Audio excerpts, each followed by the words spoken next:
மணக்கோவிலில் மகா பெரியவா உருவை பிரதிஷ்டை செய்திடுவோம்.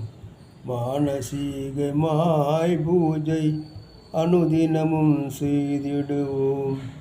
மகா பெரியவா சரணம் அனுதினமும் சொல்லிடுவோம். மனம் மகிழ்ந்து எல்லோர்க்கும் அருள் புரிய வேண்டிடுவோம். மணக்கோயிலில் மகா பெரியவா உருவம் பிரதிஷ்டை செய்திடுவோம். மானசீகமாய் பூஜை அனுதினமும் செய்திடுவோம். மகா பெரியவா சரணம் அனுதினமும் சொல்லிடுவோம். மனம் மகிழ்ந்து எல்லோர்க்கும் அருள் புரிய வேண்டிடுவோம்.